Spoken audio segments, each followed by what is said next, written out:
just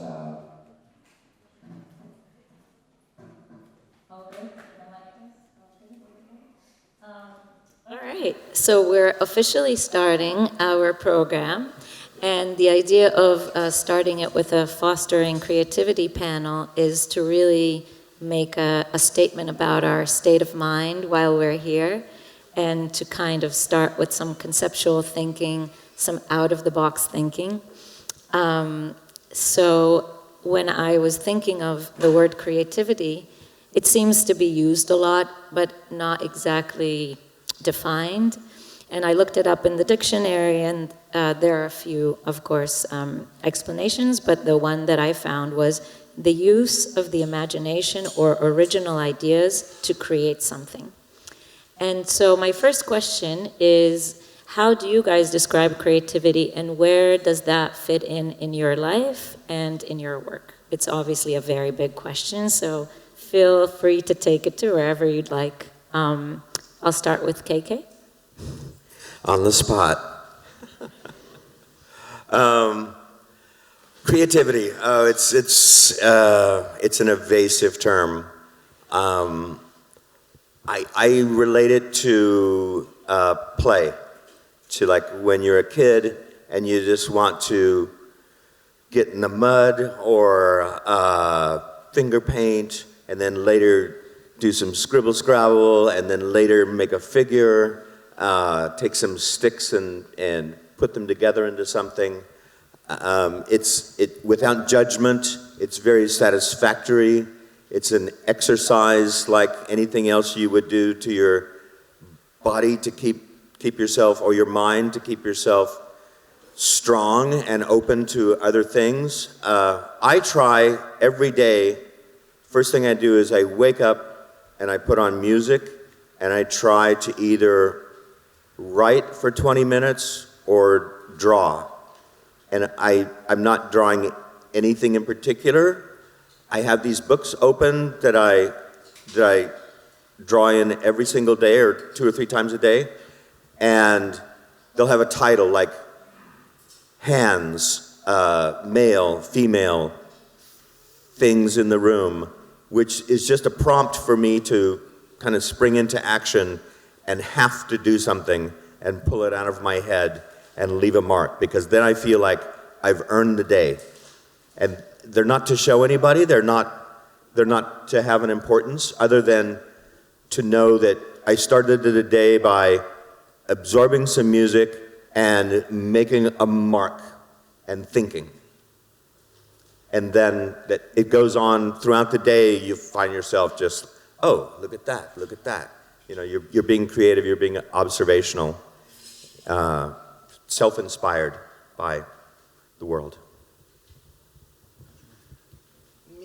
Me, sorry.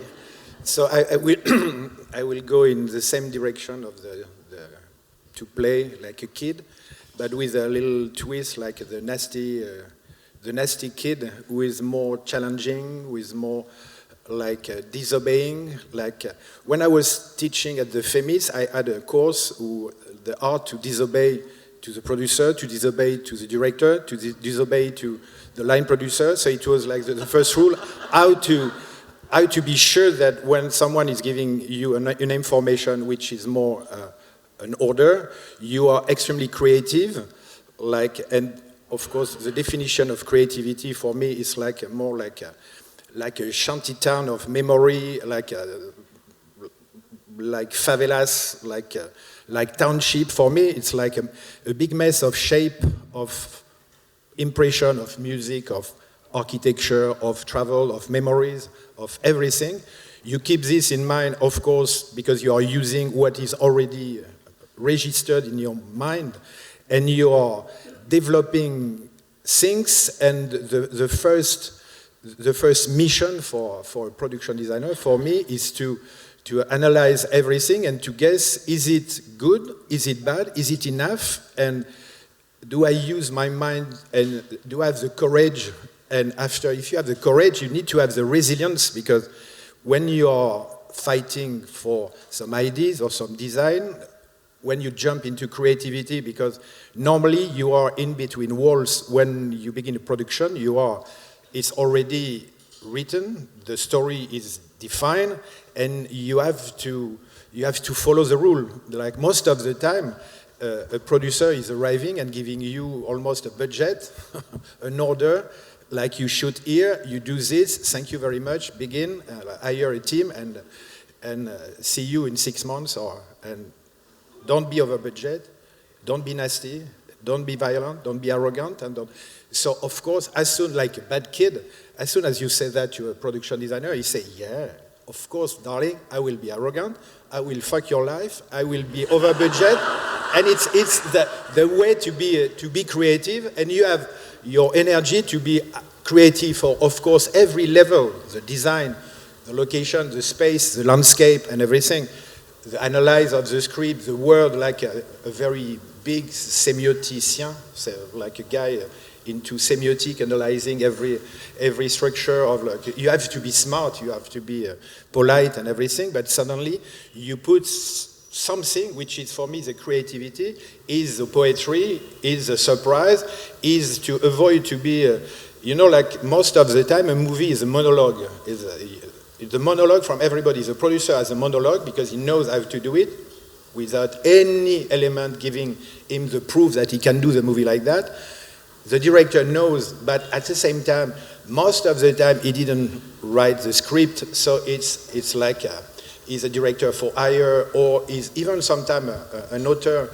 But when you analyze the script, there is so many words you can change. There is scene in a kitchen, you say, but why it's not in a park or in a garden, or like, and if you obey, you are in deep trouble, because because you are designer, you are architect, you are doing fine art, you are coming from props, from everything, from box, from like an architect, like Japanese, from everything, and you know that it's not good, and if you don't use your creativity to be smart, my problem is sometimes I'm not very smart. I'm creative, but not smart, so sometimes I have trouble with like all the lines of decision, but at the same time, all the time, I try to push, because I'm like I don't want to be lazy, and I try to find where I have to stop to be creative, and it's a moment to be just a good technician, and at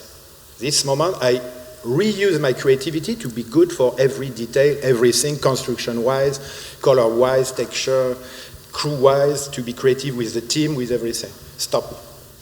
Because suddenly I'm like, I can go on for hours. Estefania, take over, Estefania. Thank Sorry. you, Jean-Vincent. Like, No, for me it's more calm than you, I think. No? I don't know.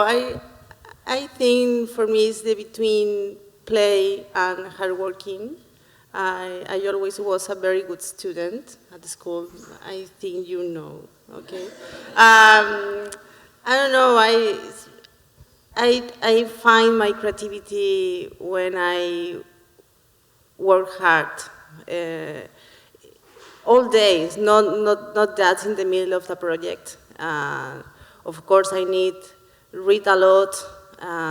That is very important to me, more than drawing. Maybe I read every day different things, and then I don't know. I think it's better for my imagination. No.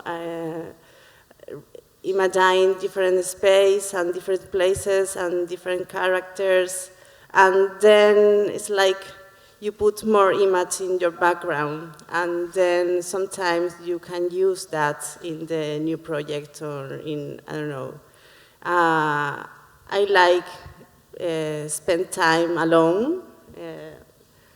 I don't know, maybe doing nothing, really, no?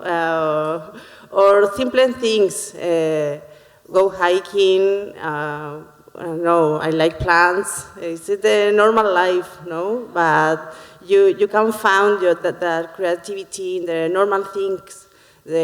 Not all is work, and that's, I think, our works is different for that. We can enjoy what can I do, no? And we we are continued changing, no? We always are doing different things and experiment with diverse experience and knowing different people, and that is creativity too, for me, no? I understand. So speaking of creativity at work, as you mentioned, it can be hard work. It doesn't just maybe arrive and just land on you. How do you try to foster creativity at work? What kind of conditions do you feel help your imagination and to sort of foster original ideas? Obviously, our industry is notorious for being stressful and practical, so how do you carve out the space to allow your brain to connect perhaps with the subconscious even? Back to me? Okay. I kind of really dislike the word industry because I don't feel like we're on an assembly line putting something together without thought, and that's what industry suggests to me. I feel like we always work with collaborators making something together.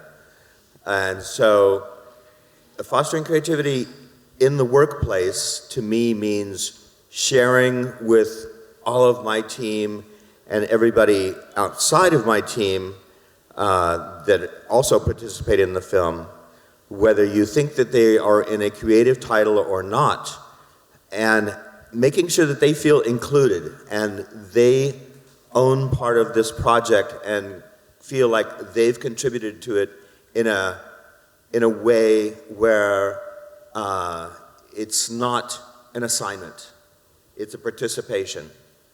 My favorite thing to do in the art department is to say, we've got this thing, I'm not sure what to do about this, but I don't like my first instinct about it, which is a cliche. So, anybody have an idea? And if anybody has an idea, we'll all throw them out there, and the best idea always wins. And I'll do the same when actors come through the shop, and when we show them the places that they inhabit within the film, I'll ask them what they think and why, because I know that they've spent a lot of time building their character, and so I want to also build the space that that character lives in with the same detail that they've spent. And same goes with obviously the DP and the gaffer and costume, and believe it or not, producers. No, but I think sharing is the most important thing, making sure that that we don't hold on to this like a little fiefdom, and that it's something that belongs to all of us. And it's so surprising when somebody will come up to say, like, I've got this great idea, and I'll go like, that's a great idea. It's not the best idea for this application, but don't stop thinking. And then they'll come up with an idea that we'll all get behind and use. So, Jean, disobey.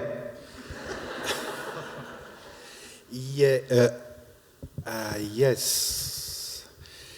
No, so to be simple, I'm architect and landscaper, and I design gardens, and I love that. So my way of like fostering creativity for and me and my team, and the connection between the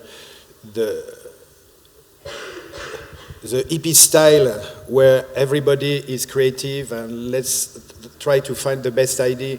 It's not completely my style, but I'm completely open to challenge all the time, and if I am on to disobey to what is above me, I offer the right to all my team to disobey to me, otherwise what's the point? To be like a nasty guy who say I disobey and after fuck off. Don't change my sketch, my things. And so I'm like offering with a rule number one, I ask to any art director, sculptor, like, do you like it before? Do you like what you do? Do you do you use your imagination or your creativity in a good way?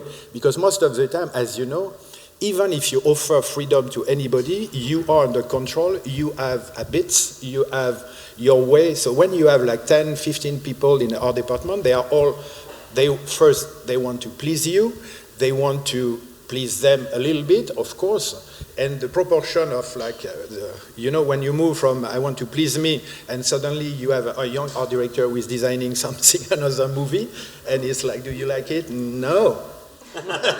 No, but it's good. You have great imagination. Let's foster your fucking creativity and change your mind and go in the good direction. And at the same time, you have to be, I'm extremely like organic in my way of working. I'm as you can imagine, I make jokes. I love to laugh. I love to have a good vibration with my team. And because our job, you have to be extremely creative to have charisma.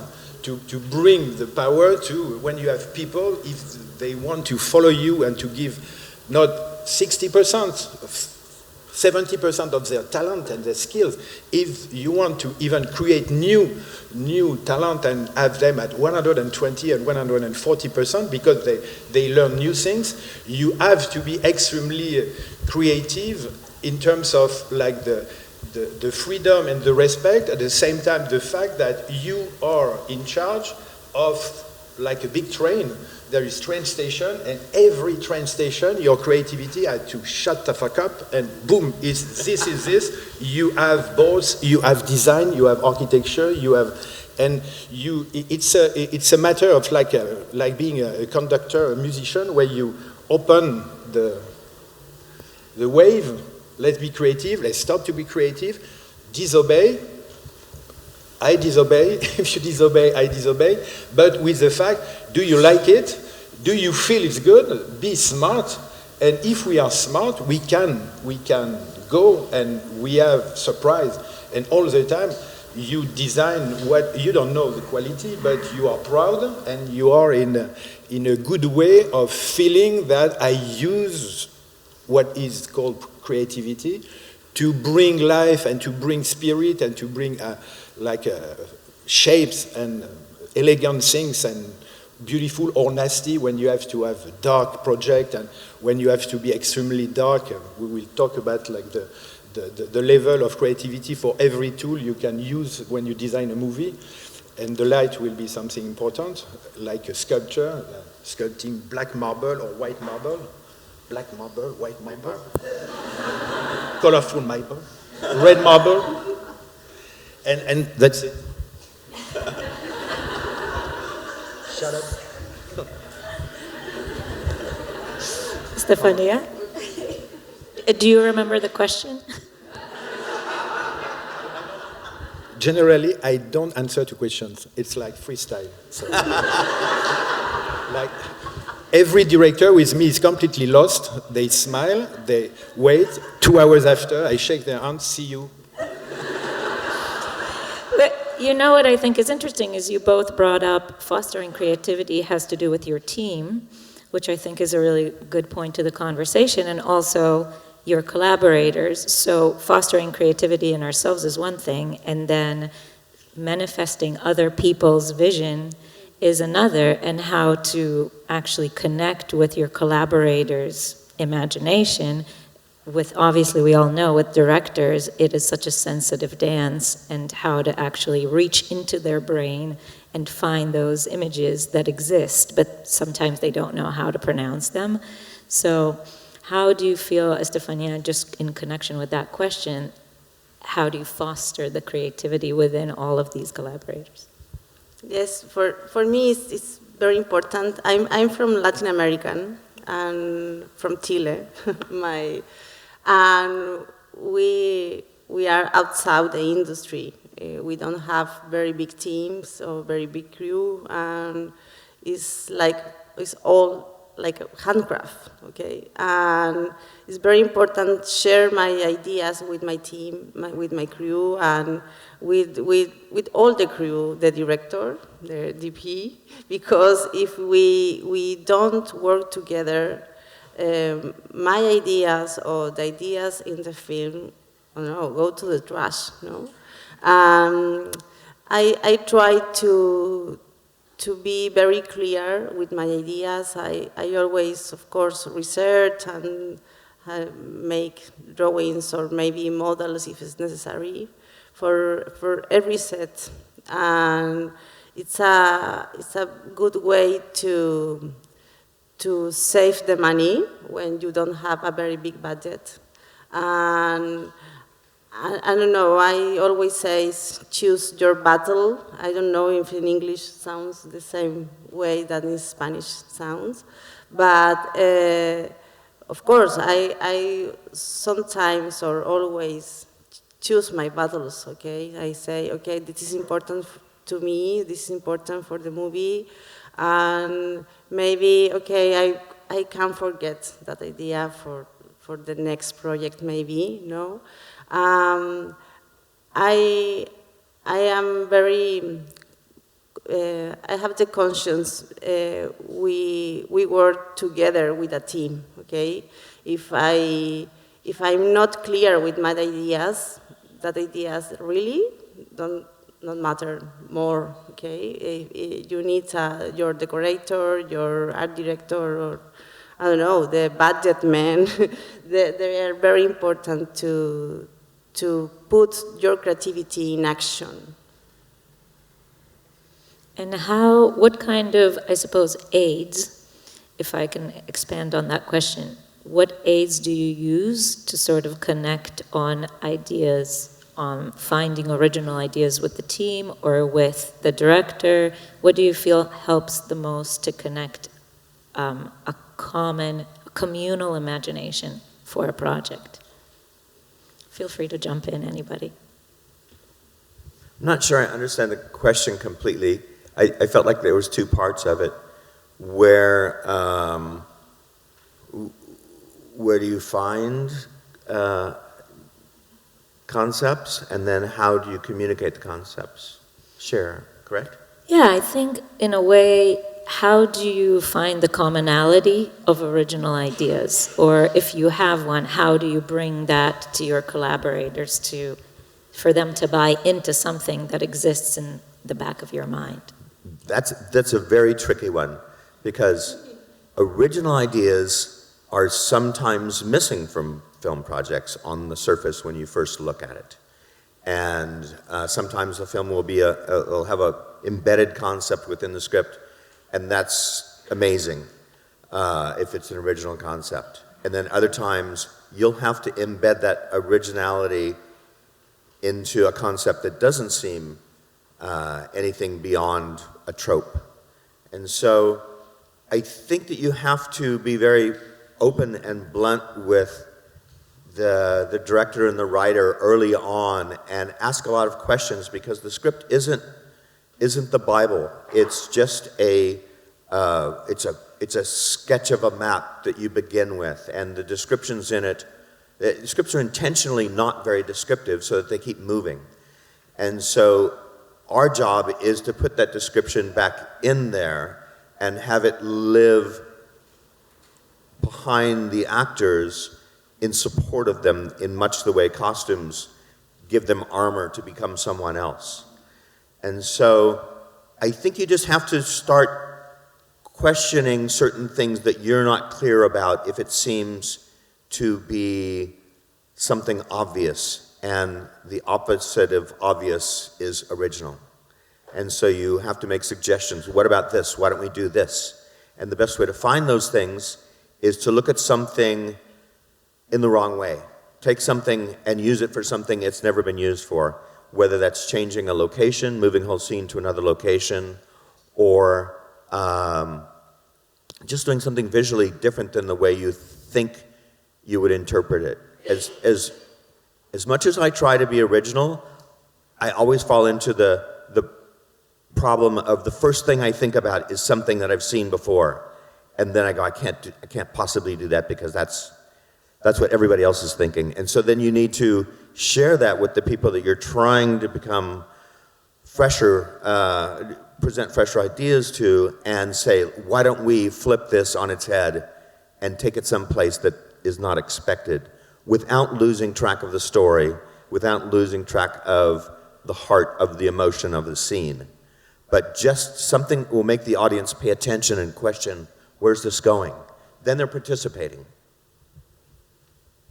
I have nothing to add because it's exactly it's exactly in a very better English than me and more elegant, but it's exactly the way to analyze, to discover immediately that there is a lack of things, a lack of ideas, to embed new ideas, to propose things, and to be smart enough to be listened and to be sure that everybody is on tune and everybody is finding, oh, this is a good idea, or this is more and more and more good ideas, and you change and you bend. And suddenly, as we all know that in 2 seconds, it's the idea of the director, and it's at this moment we win the tranquility, and it's good for the rest of the movie because now we have a new train station. We built everything, but now it's the name change and it's perfect. So it's like I agree with you. It's like exactly the and after it's every like the same exercise, very famous, like in a school. You give a script, you give the same amount of money to 10 production designers, and you will have 10 different design, and the probability to have 10 times the same design is when you have 10 very, very bad production designers who are going exactly like you were saying on the cliche, on the first word, and this is, okay, it's a school where in Paris, or school Paris on internet, you have always the 5 same school, and you take Amsterdam, Bourre, Tatam, this one, and the same guy say Tatam here, but after say Tatam, and you have the same school. And our job is to be sure that there is not, like, first, maybe it's not a school, and maybe we'll go somewhere else, and maybe it's not in Paris, it's in Bogota, and maybe, and the life goes on, and it's good, and we feel secure. Yes. Yes, for me it's very similar. I love the script, and I try to find the invisibles in the script, asking a lot of questions for the director, and then to the actors and actresses. I don't know, I think that is the most important part when you start a project. Understand the vision of that world, okay? Maybe if you see one thing and the director see others, I don't know if that project is for you, maybe not, no? And the second part is the location scouting. For me, it's super important. Sometimes in Latin America, it's so difficult to build assets. It's so expensive, and we always try to work in locations, and we take a lot of time looking for the best location, maybe. And in that moment, I try to absorb all the ideas in the script and put in that space, and talk with the director and the DP and say, okay, what can I do here? No, it's not.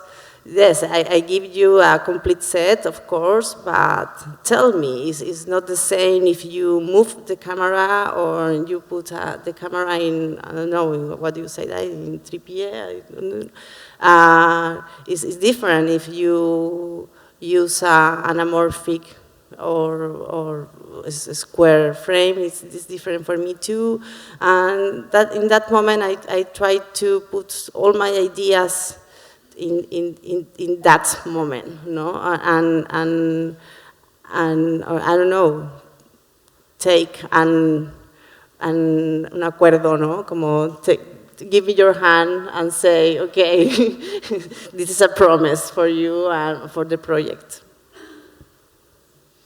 And speaking of work environments, can you guys think back on a situation where your creativity was blocked, either by your own inner demons or by, much more likely, a work situation?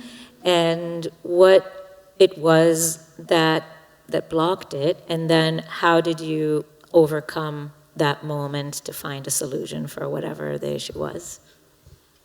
You don't have to share too much.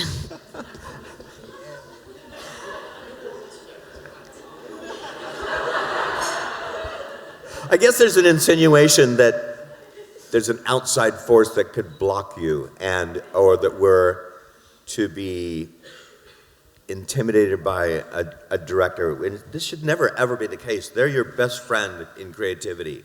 You were both hired for one purpose, which was to elevate and surprise from what the material looks like on the surface. And you're both doing this. Everybody should be doing this in all of the different teams.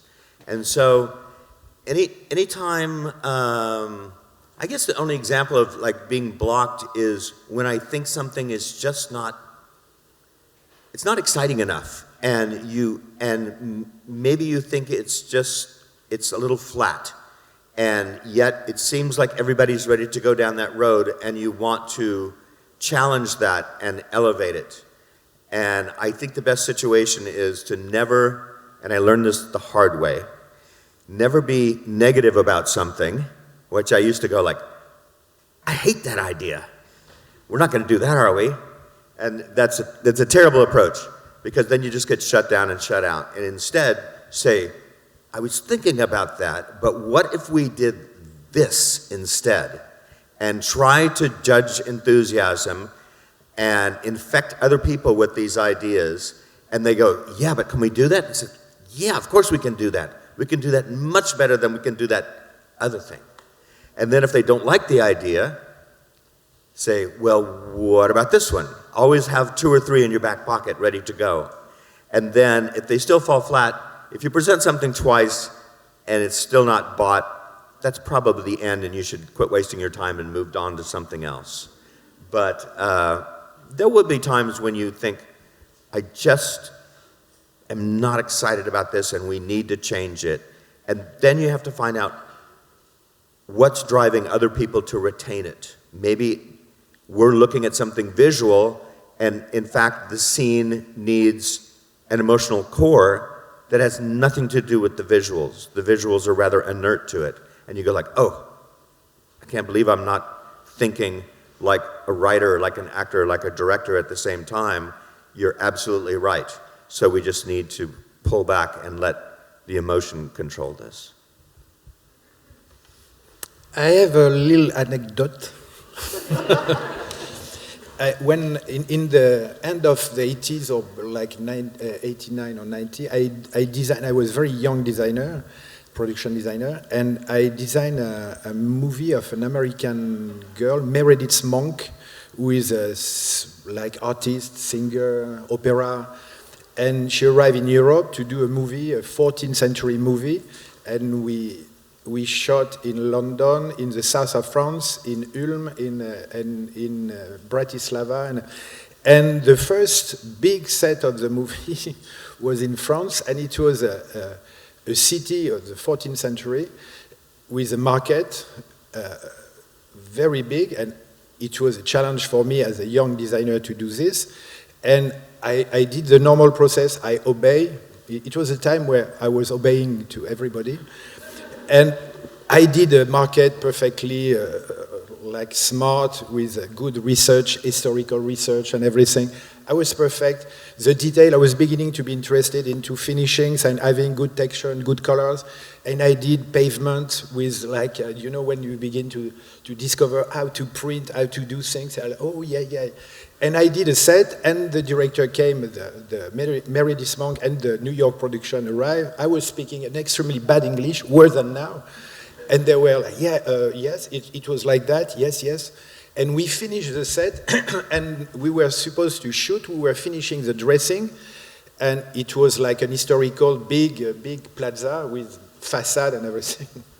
And the director arrived at like 7 with her personal assistant, and look at the place and said, no, I can't shoot inside this. I can't shoot. No, it's impossible. I come back to New York. The producer arrived. No, you can't stop the movie. It's the first day of shooting. And me, I was there. what the fuck? What happens to me?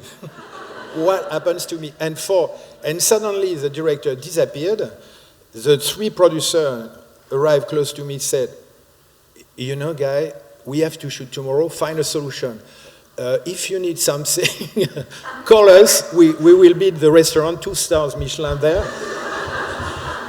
And I say, my God, I sit, so all my team arrive like, what? We are French, so we don't speak English. So they say, what do they say? They don't like it? I say, it's worse than that. They don't want to shoot in the set, so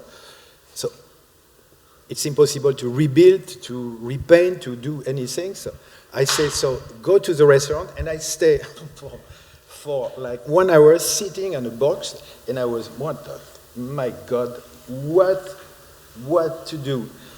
And suddenly, but it was very long. Now I'm much better. I will find solution in less than 1 hour, but after 1 hour of like melancholy, deep melancholy, I was like solitude. I discovered the solitude of the production designer. I was like, my God, what to do? And suddenly, really, it's not a joke, there is a guy in the village who was a fire, the guy of the fire brigade. He passed, I say, oh my God, I have the solution. Burn it down. Yeah. I called the fire brigade, I say, guys, can you bring your tank water? Can you burn the plaza? They look at me, burn the plaza? A 14th century plaza? Yes. And all the set, like the structure, the scaffolding, the wood. And when my team arrived, we organized, we went to every gas station. We found some gasoline things. We burn everything. It was like in the village was burning. All the family was looking, what is happening? And the morning, the director, Meredith Monk, my friend, arrived. And we were all black. Like punks. Oh my God, it's so beautiful because, of course, as a tricky guys, for the dressing, we have 3 white horses. And in the morning, I say, bring the horse. I put the horse in the middle of the plaza, so white horse in the middle of a black plaza, 10 points. So, of course, I was exhausted. All the team, because we spent the night to correct, to burn, to stop, to burn. We were just stopping, saving the village because the fire was but it was good, and the producer, how you did it? It was my first moment of creativity. So.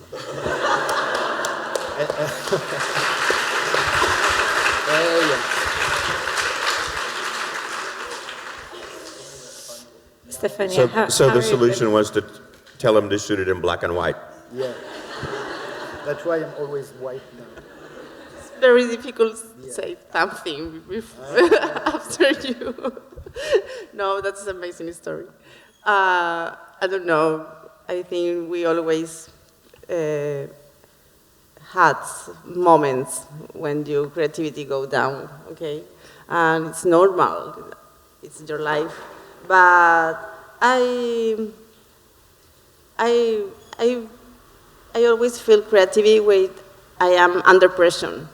Yes, I make my brain make very fast when I have a pressure over me. I like the fast project for that. Because I feel the nervous. I have to finish my ideas quickly.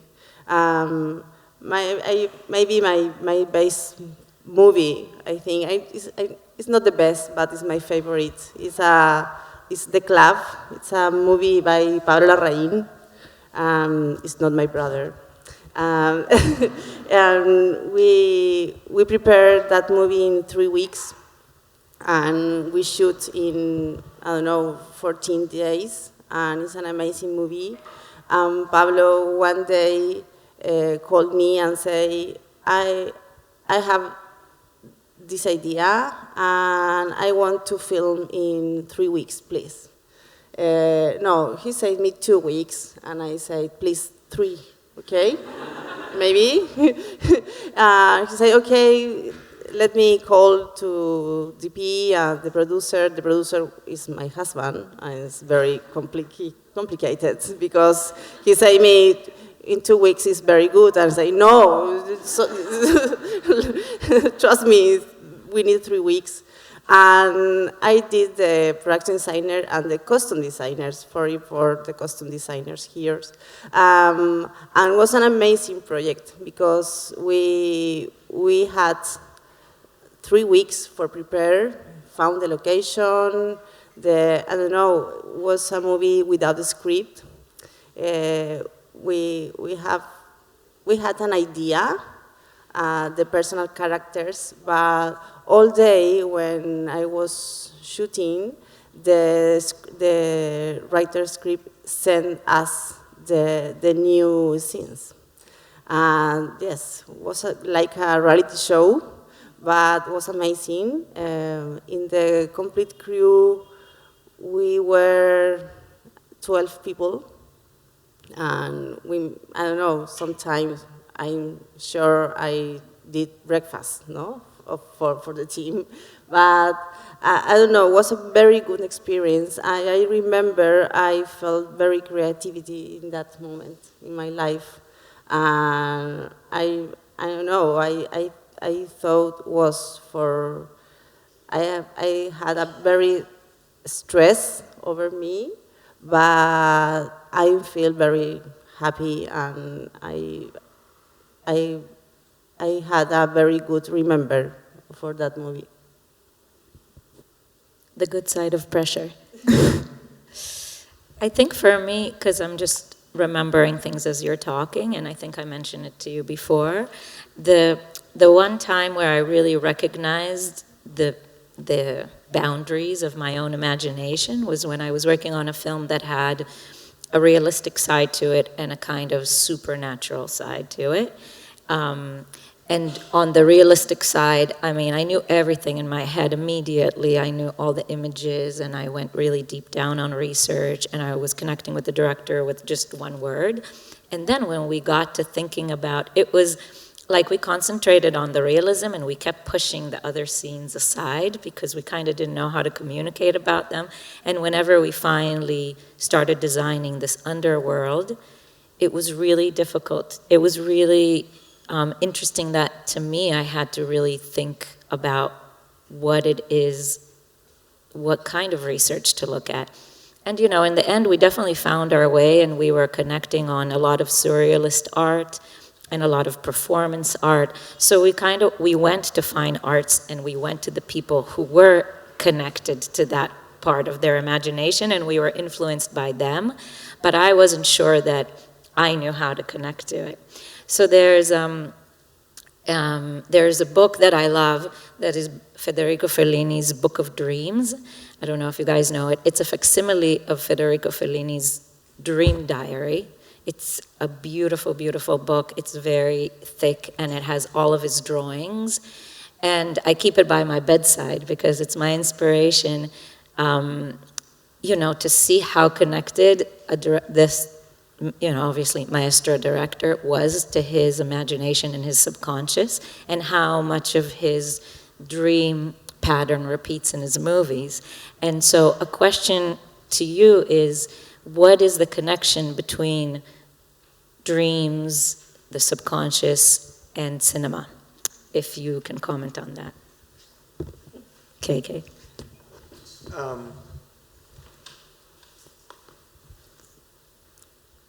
I think it's very simple. I think that all cinema is a dream. I think that nothing in cinema exists before we create it and present it. That even goes for documentaries. Everything was, even in a documentary, something is chosen as a viewpoint, as a lensing, as a framing, as a content. And it may have a similarity to reality, but in a way, it's another reality, which is what a dream is. The best thing about dreams, though, is that they don't have to be responsible. They're disconnected, they're disjointed in the best way. They jump around. And I think we should allow ourselves to do more of that. Sometimes we're so pragmatic in our storytelling that we have to make sure that everything is connected, whereas in a dream, you're flying and then you're walking and then you're swimming, and it's all in the same thought. And you're running up a stairs and then you go down of an elevator. It doesn't make sense, but yet it is a magical journey. And I think that's what our business is. We're in the business of dreams. And so I'm a very visual dreamer, very vivid dreamer, and I remember them till about noon, and then they start to become good lies, good versions of what they were, and I kind of embellish them. But I kind of live in my dreams, and so I want my work and my life to kind of be the dream instead of just be reality. It's a lot more fun.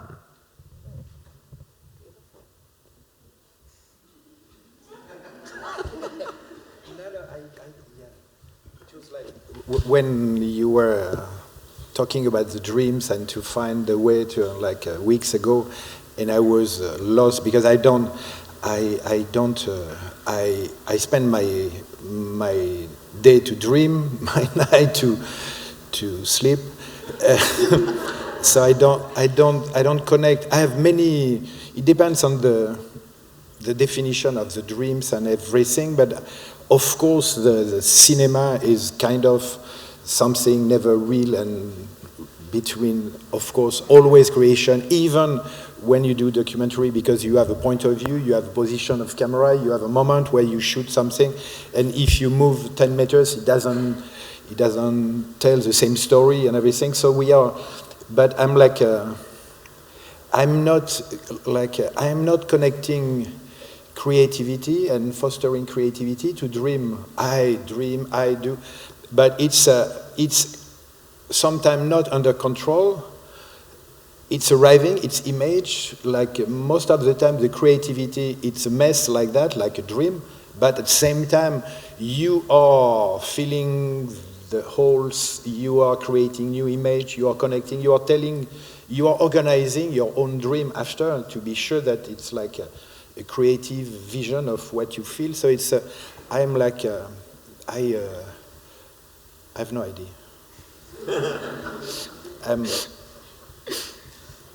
Yes. Done. Estefania? No, my connection is very workaholic, I think, because when I never dream, that's real, but I don't remember my dreams maybe, but when I am in a project, I always dream with the project. That is, yes, and I have a book notes in my, yes, what do you say that, in my night table, and sometimes I wake up in the middle of the night and write, I don't know, but not are not beautiful ideas, maybe, you know, I have a meeting tomorrow with, I don't know. That is my connect. I love the K.K ideas, but I not feel that, sorry. Yes. Where do you go to kind of find deep, I guess, subconscious idea? Maybe, yes. No, I don't know. I don't see the real connect between dreams and cinema, but sometimes, of course, I organize my ideas in my dreams. That's correct. Yes, that's for me. On that note, we asked each one of the participants to share with us an image or an artifact that is something they can return to when they need a creative boost or some sort of talisman for projects that they can always find inspiration in. So we're going to share these images and talk through them. The first one would be KK, if you want to tell us a little bit. I was in a very strange position for the first time in my life where I was working on a film and I knew what my next film was going to be. And they were so polar opposites, it was maddening. I was working on a period piece, which was a pop pastel version of a period piece, which was Marie Antoinette, and I knew that my next job was immediately after was going to be Where the Wild Things Are, which was dirty and organic and had nothing, and no dressing, it had nothing to do with the world I was living in Paris. And so, and I knew that the character in Where the Wild Things Are, the main character, Carol, is an architect, and he's trying to build these structures and to make everybody happy and live safely. And that's just an underlying theme in the film. And so I started, like, instead of sketching, I started making paper models that were about this big, just cutting paper, bending them and gluing them, and trying to find a language of a sculptural shape that I would then take and make more organic and adapt into this film. And so I made about 40 or 50 of these models just really quickly, take 2 or 3 minutes, not think about it, throw a light on it, take a picture of it, and put it away. And the reason I chose this picture to share was because it represents 2 or 3 things to me. It represents really joyful play where you're being visual and there's something that's pleasingly tangible when you finish it. And yet it's also horrendously overthinking for the job that I was trying to apply it to. It was much too nice, too pure, too clean, too modern for what I ended up doing with Where the Wild Things Are, which was completely organic, and I ended up being inspired only by things that creatures create in nature, mainly bird nests. Thinking like if they could build a bird nest, which is sometimes almost a perfect sphere with just claws and a beak, then that's a more pure inspiration than what I was thinking with my architectural inspiration here. And yet I still like these things, but it told me to go through the exercise. And I think if I hadn't done this, I wouldn't have found the simpler solution to the problem for Where the Wild Things Are. And so don't overthink, or be ready to abandon once you do overthink, and just get reductive down to the purest form. Beautiful. Jean-Vincent? It's very simple. When I was 18, I was in first year of architecture school, and I went 3 months in Vienna, in Österreich, in the architecture school there to study the Baroque architecture. And I went, like my first week in Vienna, I went to the Albertina Museum, and it was an exhibition of a guy I was not knowing. His name is Horst Janssen. And I bought a book, incredible Japanese book of all his art, engravings, etchings, and everything. And 30 years after, I discovered that for every movie, because there is something I have to put before, I'm colorblind. So I'm like, I have my color chart is completely different than everybody. But at the same time, I have no trouble because I see what I see, and I have no trouble to see the world and to see the colors. But when I discovered this guy who is a little bit, is doing faces, landscape, it's insane. It's extremely rich, and this book is my color chart of my 25 first years of design. There is always one painting who is the mood of the movie I will design. And after 25 years, I stopped to use this because my book disappeared. And it's my daughter who stole the book and using now the book. And now that's why I have just a photo of the book, because it disappeared and disappeared. But anyway, it was like something, at the same time, it was like like a crutch, like you know, when you're colorblind, most of the time, you the first 10 years of my life with painter, it was a pain. Because all the time I say, no, it's too red. No, it's not too red. Okay, it's too green. I don't know, it's too gray. Choose, I don't know. So it was a big mess, and it was very, very fast. I was giving a painting, I said, do this. And they were doing, because it was like a big mess of dark colors. Like, I remember that I did my favorite movie of all time is The Blue Note of Andrzej Zulawski, and it's a period movie about Chopin, and the color are insane. I did a period movie with silver, gold, purple, magenta, orange, dark green, light green, like a 70s movie, but in the 19th century, and it's very surprising. There is not so many people who love this movie, but I love it. So, and it's part of the color chart. This book is, when I'm in trouble, I take this, and this is poof in the bag, and I have answer to any color chart problem. Done. Beautiful. Estefania? My image is maybe more naive. It's an illustration by a friend of mine is an artist, a Chilean artist. I don't know, I moved to other country 1 year ago, and was difficult, of course. I moved with my family, and I realized I put that image in the same place and I had before. It's, I don't know, when you live in other country for the first time, all is different around you. The sounds, the weather, I don't know, you can't recognize nothing.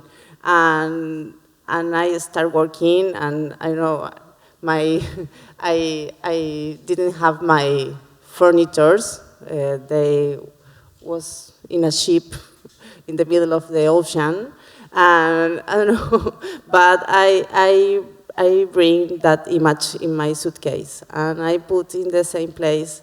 And it was important to me to recognize the environment. And I love the image. It's very calm. She's in the middle of nothing, but she's calm. She's talking with a snail. That is very weird, and I love that. And I love the colors. I don't know, maybe in a few years I choose other image, but today that is important to me. I remember my study in Chile, and I feel very good in Mexico now, but was not easy in the beginning. Inbal, did you bring one as well? I brought an image as well. So for me, whenever I'm stuck, I use this box of cards that is called Oblique Strategies. Perhaps some of you know it. It's perhaps some of you own it. It was made by Brian Eno, who is a musician, kind of an experimental musician that has been working since the 70s. And in 75, when he was in art school, him and his friend Peter Schmidt were trying to come up with ways to sort of mix things up and not make conventional art. And so they made something like, 125 rules that they made into these index cards about how to not think conventionally. And they made this box, it's called Oblique Strategies, and you can now purchase it. It's been around for a long time. On Brian Eno's website, probably you could find it. And I take this box everywhere with me when I'm working. And I just cut the cards whenever I need a minute and just see what they bring. They're very conceptual. So I just made a little collage of the, these are actually photos that I've taken on different projects when I only remember the card I cut.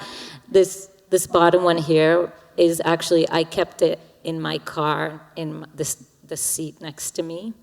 And I also, invited people who are coming to, just meetings in my office to just cut the cards. So I just this is my AD from I Know This Much Is True.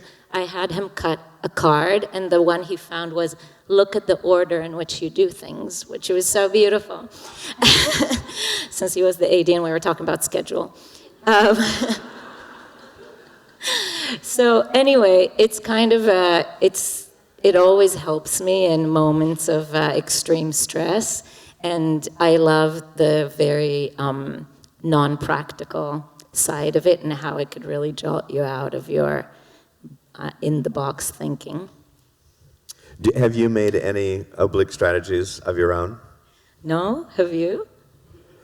I'm sure, but I don't know what they are.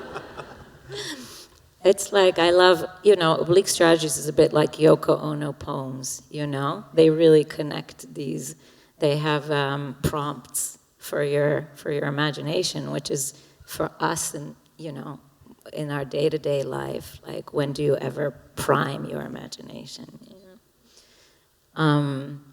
So anyway, I think this is a good time for us to open the floor to questions, and also to ask anybody in the audience that wants to share, perhaps, talk about an artifact, share a practice that helps them get to this special place. Feel free to just share. And we have 2 mics from both sides of the audience, so we can just raise your hand and we'll find you. Someone in the middle, in the back. Great, yeah. Hello, I'm Beatrice from Germany. I have a question to Estefania concerning the project EMA, which I liked very, very much. And how was the communication between director, DOP, concerning the colors? Because the colors are very, very strong. And maybe before the question, how do you find this idea that you want to work with these strong colors? Thank you for your question. It's very nice you ask me about Emma, because it has the same original idea than the club. Pablo has called me and say, I have an idea. I want to make a movie about a dancer. And the script, I don't have the script. Yes, but we take more weeks to shoot, but not much, maybe 2 months. And in 2 months, he wrote the script, and we go to Valparaíso. Okay, the shooting was in Valparaíso. It's near to Santiago, and it's a very weird place. Okay, in the middle of the hills, the buildings are, I don't know, it's an amazing place. And Sergio is the DP. We are very closer. We have worked together many times. He's very brave. I don't know, we always think we want a color movie, okay? And we decide 3 or 4 colors, no more. And we take decision about, sometimes it's a color light, okay, with a sky panel, and sometimes I paint and put the color in the costume, or I don't know, in the locations. I don't know, was an experiment. Was very free, the process. In the location, in scouting, we found different places with color. For example, a club soccer player with a green floor, but an amazing green floor, and we say, yes, that location is good. For what? I don't know, but we use. And the location manager was very crazy. He said, you are crazy people because you say me what day at 1 hour, I don't know. But but was very nice project for that. And we made a research in the young people. We feel very old because, I don't know, I am 41, but we are talking about people, I don't know, with 22 years, no? And we feel the difference generation. And we went to club dancers, and we went to the street. We saw a lot of street dancers in the street for taking inspiration for us. Thank you very Thank much. you. A question here? Thank you. That was really great. I just wanted to share an oblique, I'm sorry, what was it called? Strategy. Strategy that I didn't know that I had until now.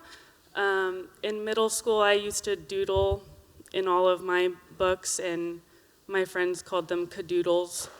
And once a friend asked me, how do you do that? And I said, I just am not afraid to ruin it because I know that I'll fix it later. And that's kind of something that I say to myself when I get stuck, is just, you can just ruin it. But then also I had a question for KK very quickly. You talked a lot about abandoning your first base instinct, and I'm just wondering if you ever return to your intuition of what you first thought to do to address something. What did you mean? I abandoned what? You talked a lot about like thinking about what first comes to mind and then not doing that. And I'm wondering if you ever find that you go back and your intuition in the beginning was correct.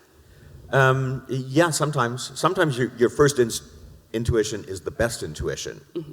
But then you check yourself and go like, yeah, but I've seen that, or somebody else has done that so much better. How do I make a statement that's appropriate to your current project and still use that as an influence? And sometimes you go 360 and you're just getting in your own way, and you should just calm down, go back and say like, first instinct was best. Thank you. Thank you. Yep, over there. Yep, hi, my name's Eric. Thank you so much, all of you. Brilliant to hear your processes and talk about it. And I too love being in a studio, doing abstract work to develop ideas, throw them away, come back to them. I sort of forgot my question, but this idea of creating work and going on a journey, I think it sounds like you've all had incredible journeys, and there's a lot of young people starting out. So what is the advice for not looking at, say, film? So really the question is, how do you turn off all the other screens and other influences of other work? You know, you show your inspirations and without looking at other films to get inspiration, because I think a lot of people look at that to go, oh, this is what this century looked like, or this is what it was like historically, when we know really that it wasn't. So how do you, is it a generational thing, or do you not look at other films as reference ever? I have thought about that. There's nothing wrong with looking at films as inspiration, because there's a trove of amazing places you can go in film. Just try not to be so literal with it. You might look at a Western for a contemporary film, or vice versa. So you could misapply something. When I start a project, I try to learn how to look again, as if I can't, or as if my eyes are jaded, and I'll go out and start taking pictures of anything that attracts me. And that means nothing to do with the film, just anything that I'm really drawn to, compositionally, content, color, and I'll put those up as the mood board for the film, and then slowly I'll figure out why I took that picture or how that could possibly apply to the film. And they could be taken from films, they could be taken from other photographs or photographs that I take myself. Just anything I'm drawn to, just to say, this is currently my vision. This is what I see that tickles my eye right now. And then, if I could make a film of this, how could I take what I like now and apply it to the film? And then slowly I'll put a parallel image up that's more attuned to what I need to accomplish in the film next to each one of those and see if they're as good. And so the challenge will be make something as good as the inspiration. Just to get outside of your own, because you can start sometimes and just be so literal, you go like, I need that room, so I start putting the rooms up. When instead of putting a room up, what if you just put something that's a smudge or a face up in where you need a room? And just redirect your process. Anyone else wants to answer that? Come on. Come on. I would say, from my perspective, it's always go deeper. So it's like now, obviously, with Google Images, we can just Google whatever, and then you find the first 4 images that end up in everybody's lookbook, you know? Just keep clicking, just go deeper. I think that it's beautiful to have so many visual resources nowadays. Like, our world is just getting more and more and more visual, but then how many layers you can go into. And I think when something is easy to find, that would be a red flag for me. So if it's more complicated, like, going to the library, like actually walking somewhere, getting on the subway and like, checking out a book, if it gets more complicated, it's probably gonna be better. That's my rule for myself. And I also really believe in browsing, which is why libraries are amazing, because you're going to look for this book and then there's something here. Or, the turning the page, which you can't really do in a digital archive, but it's like, I was looking for this image, what's over here? So the sort of meandering of the mind and of research, I think it's getting more and more closed off to us because of the algorithms that tell us how to think, or because we're all being very much, compartmentalized. And so to find those meandering moments, which to me is also this kind of surrealist place, the meeting point of 2 ideas that are not supposed to meet, that's where these things are triggered. So I'm always thinking, how can you carve out the space for these sort of meandering of the mind? And hopefully, on that point, this weekend is one of these meanderings, and I think we have reached the end of our first panel. Thank you so much, everybody, for participating. Thank you to our amazing colleagues.